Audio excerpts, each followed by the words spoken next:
నమస్తే. Welcome to our channel. నేను సిరి.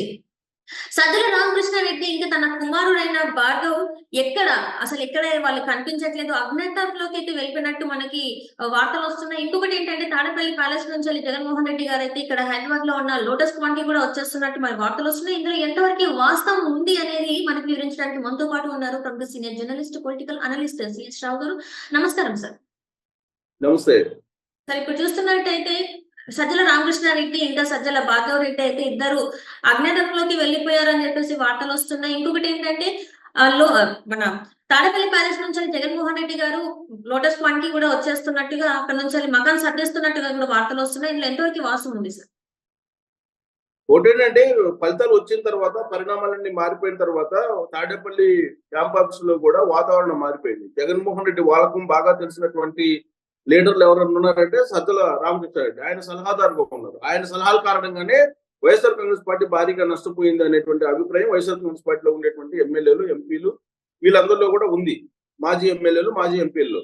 అసలు ఓటమికి కారణం సజ్జల రామకృష్ణారెడ్డి. సజ్జల రామకృష్ణారెడ్డి అనే అతను ఎంపీలకి అలాగే ఎమ్మెల్యేలకి జగన్మోహన్ రెడ్డి మధ్య ఒక గ్యాప్ అయితే పెంచారు అనేటువంటి అభిప్రాయం ఉంది. అందుకే సజ్జల రామకృష్ణారెడ్డిని అందరూ కూడా వ్యతిరేకిస్తూ ఉన్నారు. ప్లస్ సజ్జల రామకృష్ణారెడ్డి మీద వ్యతిరేకంగా మాట్లాడుతూ ఉన్నారు. ఆరోపణలు కూడా చేస్తున్నారు. ఆయన కారణంగానే మొత్తం పార్టీ దెబ్బతింది అనేటువంటి ఆలోచనతో.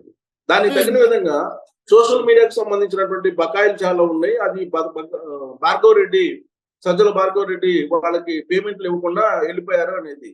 ఇప్పుడు మొత్తం సోషల్ మీడియా వింగ్ అయితే ఏదైతే ఉందో వాటన్నిటికి కూడా పేమెంట్లు ఇవ్వకుండా ఉన్న కారణంగా సజ్జల రామకృష్ణారెడ్డి అలాగే భార్గవ్ రెడ్డి కోసం వాళ్ళు అన్వేషిస్తున్నారు. వాళ్ళు కూడా జగన్మోహన్ రెడ్డికి తాడేపల్లికి వచ్చి కంప్లైంట్స్ చేస్తూ ఉన్నారు.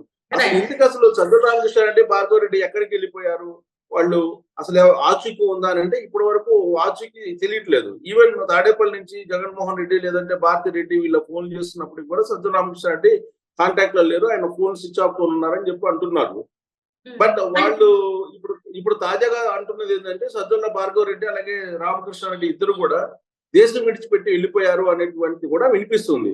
సో వాళ్ళు ఇక్కడ ఒక వార్త కూడా వస్తుంది సార్. ఏంటంటే సజ్జల రామకృష్ణారెడ్డి అని జగన్మోహన్ రెడ్డి గారు చిత్తకు వాదాడు బెల్ట్ తో కొట్టారు అని చెప్పేసి నీ వల్లనే, నీ సలహాల వల్లనే ఈ రోజు ఓడిపోయిన ఇంతటి పరాజయానికి కారణం సజ్జల రామకృష్ణారెడ్డి అని చెప్పేసి తనని కొట్టారు, చేసుకున్నారని కూడా వార్తలు వస్తున్నాయి. మరి అందులో వాస్తవం లేదంటారు అసలు. ఇప్పుడు ఒకటి వాస్తవం ఉందా లేదనేది మనం అయితే అక్కడ ఐ విట్నెస్ లేదు. కానీ జగన్మోహన్ రెడ్డికి సంబంధించి వైఖరి, జగన్మోహన్ రెడ్డి యొక్క ఆలోచన, జగన్మోహన్ రెడ్డి యొక్క దుందుడుకు వ్యవహారం కానీ, జగన్మోహన్ రెడ్డి వాళ్ళకం కానీ తెలిసినటువంటి వాళ్ళు ఎవరైనా సరే ఇప్పుడు వస్తున్నటువంటి ఆ ఏదైతే గాసిప్ లేదంటే అది అలా ఆ న్యూస్ నిజమై ఉంటుంది. కారణం ఏంటంటే జగన్మోహన్ రెడ్డి గతంలోనే రాజశేఖర రెడ్డి తన తండ్రిని మీద చేసుకోబోయారు అనేది కూడా అప్పట్లో కొంతమంది చెప్పినటువంటి మాట. ఇది కొంతమంది లీడర్లు ఆల్మోస్ట్ చెప్పారు. అలాగే వాళ్ళ తల్లి మీద కూడా చేసుకోబోయారు అనేటువంటి వార్త కూడా విన్నాం. ఆయన దుందుడుకు మనిషి. ఆయన కొంతమంది అధికారుల మీద కూడా అప్పుడు ఆయన ఎంగేజ్ లో కూడా ఒక ఎస్ఐని పట్టుకొని కొట్టారు, అక్కడ కడపలో కట్టేసి కొట్టారు అనేది కూడా ఉంది. సో ఆయన నేపథ్యం తీసుకుంటే కనుక ఖచ్చితంగా ఎవరో ఒకటి ఓటమికి కారణం చేస్తూ చేసుకున్నా కానీ ఆశ్చర్యపోవసలే. బహుశా సజ్జల రామకృష్ణారెడ్డి చేసుకున్న కారణంగానే ఆయన వెళ్ళిపోయి ఉంటారు అనేటువంటి న్యూస్ ఏదైతే ఉందో దాన్ని మనం కొట్టిపారేయలేము. సో ఎందుకంటే జగన్మోహన్ రెడ్డి వాళ్ళకం, జగన్మోహన్ రెడ్డి వైఖరి అలానే ఉంటుంది కాబట్టి ఆయన జీవిత నేపథ్యం కానీ ఆయన మొత్తం జీవన ప్రయాణంలో జరిగినటువంటి కొన్ని సంఘటనలు కనుక తీసుకుంటే సజ్జల రామకృష్ణారెడ్డి చేసుకుని ఉంటాడని చెప్పేసి మనం అనుకోవడానికి అవకాశం ఉంది. కొట్టిపారేయలేము. ఆ న్యూస్ ని కూడా కొట్టిపారేయలేము మనం.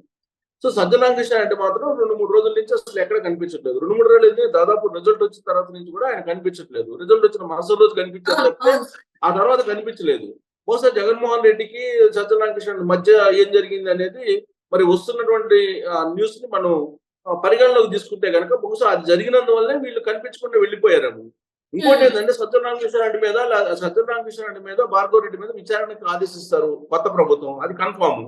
సో దీంతో వాళ్ళు దేశం విడిచిపెట్టి వెళ్ళిపోయారు అనేది ఇప్పుడు కొత్తగా వినిపిస్తున్న న్యూస్. ఎందుకంటే వాళ్ళు ఫోన్లు ఆపుకున్నారు, మొత్తం స్విచ్ ఆఫ్ ఉన్నారు. వాళ్ళు ఎక్కడున్నారో కూడా తెలియట్లేదు. వాళ్ళు అజ్ఞాతంలో ఉన్నారా లేదా దేశం విడిచిపెట్టి వెళ్ళిపోయారా అనేటువంటి సందేహాలు కూడా ఉన్నాయి. ఇదంతా ఒక భారీ మొత్తంలోనే డబ్బుల్ని తీసుకొని పరారీలో ఉన్నారు, దేశం విడిచిపెట్టి వెళ్ళారని కూడా వార్తలు వస్తున్నాయి సార్. మరి ఇందులో కూడా వాస్తవం లేదంటారా? అదే ఇప్పుడు ఆల్రెడీ విచారణకు ఆదేశిస్తున్నారు. ఇప్పుడు ఆల్రెడీ వాసుదేవ్ రెడ్డి మీద విచారణకు ఆదేశించారు.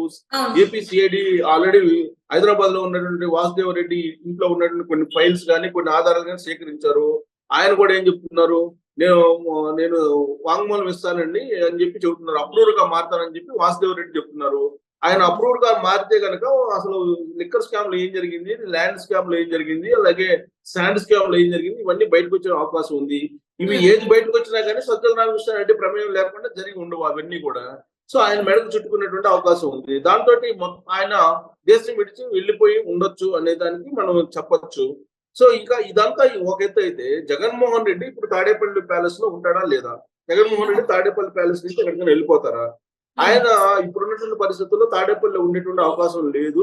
ఆయన అక్కడి నుంచి మూవ్ అయ్యేటువంటి అవకాశం ఉంది. అటు కర్ణాటక బెంగళూరుకి వెళ్తారా, లేదంటే హైదరాబాద్ వస్తారా అనేటువంటి ఒక చర్చ అయితే జరుగుతున్నటువంటి క్రమంలో కర్ణాటకకు వెళ్తే కనుక పారిపోయారు అనేటువంటి పేరు వస్తుంది. కాబట్టి ఇప్పుడు మళ్ళీ లోటస్ పాండ్ కి బ్యాక్ అయిపోయి రీబ్యాక్ అయిపోయి మళ్ళీ లోటస్ పాండ్ నుంచి హైదరాబాద్ నుంచి రాజకీయ కార్యకలాపాలు జరపాలి అనేటువంటి ఒక ఆలోచన చేస్తున్నట్టు కూడా తెలుస్తుంది. ఎందుకనంటే లోటస్ పాండ్కు సంబంధించి హైదరాబాద్ లో అయితే సేఫ్ సైడ్ గా ఉండొచ్చు అనేది ఒక అభిప్రాయం. ఆయనలో ఉన్నటువంటి ఒక అభిప్రాయం, హైదరాబాద్ లో అయితే సేఫ్ సైడ్ గా ఉండొచ్చు. సో కాబట్టి హైదరాబాద్ లో నుంచి మన లోటస్ పాండ్ నుంచి కూడా ఈ కార్యకలాపాలు నడపొచ్చు అని. ఎందుకంటే 2019 వరకు కూడా లోటస్ పాండ్ నుంచే రాజకీయ కార్యకలాపాలు నడిచాయి. ఆయన మీద కోడికత్తి దాడి జరిగినప్పుడు కూడా ఆయన ఆంధ్రప్రదేశ్ లో లేడు. ఆయన ఇక్కడికి వచ్చి హైదరాబాద్కి వచ్చి చికిత్స చేయించుకున్నారు. సో కాబట్టి హైదరాబాద్ బేస్ చేసుకొని ఆంధ్రప్రదేశ్ రాజకీయాలు జరపాలి అనేటువంటి ఒక ఆలోచన చేస్తూ మళ్ళా గతంలో మాదిరిగా తిరిగి లోటస్ పాండ్లకి రావాలి అనేటువంటి ఒక నిర్ణయం తీసుకున్నట్టు తెలుస్తుంది. ప్రస్తుతం అయితే లోటస్ పాండ్ లో షర్మిలా ఉన్నారు. సో మొన్న విజయమ్మ కూడా తాడేపల్లికి వెళ్ళి మా జగన్మోహన్ రెడ్డి మాట్లాడడం జరిగింది. సో మరి ఇద్దరు కలిసి రాజకీయం చేయాలి అని చెప్పి అనుకుంటున్నారా? ఎందుకంటే కాంగ్రెస్ పార్టీలో మెచ్చి చేయాలి, కాంగ్రెస్ పార్టీతో విలీనం కావాలి, లేదంటే కాంగ్రెస్ పార్టీ పొత్తు పెట్టుకుంటారు, వైఎస్ఆర్ కాంగ్రెస్ పార్టీ, ఇలాంటివన్నీ కూడా వినిపిస్తున్నాయి. సో ఈ క్రమంలో అన్నా చెల్లెలు ఇద్దరు కలిసి మళ్ళీ రాజకీయం చేయడానికి ఆంధ్రప్రదేశ్ మీద ఒక ప్రయోగం లోటస్ పాండ్ నుంచి చేయబోతున్నారా అనేది కూడా వినిపిస్తుంది. ఒకటైతే మాకు వాస్తవం, ఇప్పుడు కర్ణాటక అయితే బెంగళూరుకి అయితే వెళ్ళేటువంటి అవకాశం లేదు. ఎందుకంటే బెంగళూరు వెళ్తే కనుక పారిపోయారనేటువంటి ముద్ర వస్తుంది. అందుకని హైదరాబాద్ లో లోటస్ పాండ్ నుంచి గతంలో కూడా రాజకీయాలు ఇక్కడి నుంచే చేశారు. ప్లస్ సాక్షి ఛానల్, సాక్షి మీడియా మొత్తం కూడా హైదరాబాద్ నుంచి ఆపరేట్ చేస్తున్నారు. కాబట్టి హైదరాబాద్ నుంచి మళ్ళీ రాజకీయాలు నడపడానికి జగన్మోహన్ రెడ్డి తాడేపల్లి హౌస్ ని ఖాళీ చేసి తాడేపల్లి నుంచి ఇప్పుడు లోటస్ పాండ్ హైదరాబాద్ కు వచ్చేస్తున్నారని తెలుస్తుంది. ఎందుకంటే కాంగ్రెస్ పార్టీతో పొత్తు పెట్టుకోవాలి అనే టాక్స్ నడుస్తున్నాయి. కాబట్టి ఇక్కడ రేవంత్ రెడ్డి కాంగ్రెస్ పార్టీ ముఖ్యమంత్రిగా ఉన్నప్పటికీ కూడా సేఫ్ సైడ్ గా ఉండొచ్చు అనేది ఒక ఆలోచన. రెండేంటంటే జగన్మోహన్ రెడ్డి మొత్తం ఇక్కడి నుంచి ఆపరేషన్ చేసినప్పుడే సక్సెస్ అయ్యాడు రాజకీయంగా. ఎప్పుడైతే తాడేపల్లికి వెళ్ళాడో తాడేపల్లిలో ఆయన ముఖ్యమంత్రి అయ్యాడు, కానీ 2019 నుంచి ఏ రోజు కూడా ఆయన ప్రశాంతంగా రాజకీయంగా లేదు. మిగతా అన్ని రకాలుగా ఆయన విలాసవంతమైన జీవితాన్ని గడిపారు. తాను అనుకున్నటువంటి విధంగా డబ్బులు సంపాదించగలిగారు, అవినీతికి పాల్పడగలిగారు, తాను చాలా సంతోషంగా ఉన్నాను, ఏం చేయగలిగానో అది చేశానని చెప్పి ఆయనే చెప్పాడు కదా. సంతోషంగా నేను దిగిపోతానని చెప్పేసి ఎన్నికల ముందే చెప్పాడు ఆయన. సంతోషంగా దిగిపోతాను, నేనేం చేయాలనుకున్నాను అది చేశాను, ఒక ఛాన్స్ ఇచ్చారు, నేను అడిగాను, ప్రజలు ఒక ఛాన్స్ ఇచ్చారు, సో ఇవ్వడం తోటి నేను ఏం చేయాలని అది చేశాను, మొత్తం నాకు సాటిస్ఫాక్షన్ గా ఉంది, కాబట్టి నేను సంతోషంగా దిగిపోతానని ఆయనే చెప్పాడు. సో ఇలాంటి పరిస్థితుల్లో ఇప్పుడు తాడేపల్లిలో ఆయన ఖాళీ చేసేటువంటి అవకాశం ఉంది. గతంలోనే తాడేపల్లి నుంచి కంటైనర్ల ద్వారా ఫైళ్లు, లారీల ద్వారా కంటైనర్ల ద్వారా ఫైళ్లు, లేకపోతే అక్కడ ఉండేటువంటి డబ్బు అవన్నీ కూడా మూవ్ చేశాడు అనేది అప్పట్లో వచ్చినటువంటి ప్రచారం, అప్పట్లో వచ్చిన న్యూస్ కూడా. సో కాబట్టి ఇప్పటికే అన్ని సర్దేశారు. కాబట్టి ఇక్కడ ఆయన ఫిజికల్ గా అక్కడ ఉండటం కన్నా కూడా హైదరాబాద్ లో సేఫ్ సైడ్ అనేటువంటి యాంగిల్ లో హైదరాబాద్ కు మళ్ళీ మకాం మారుస్తున్నారు. ఆ దుకాణం అంతా హైదరాబాద్ కు వచ్చేస్తుంది అని చెప్పి ఇప్పుడు వినిపిస్తుంది. సో మరి చూడాలి, ప్రమాణ స్వీకారం చంద్రబాబు నాయుడు చేసేంత వరకు ఉంటారా, లేదంటే ప్రమాణ స్వీకారానికి ముందే ఆయన తాడేపల్లి నుంచి దుకాణం మూసేసి ఇక్కడికి వస్తారా హైదరాబాద్ అనేది చూడాలి. Right sir, right. Thank you so much sir. Thank you.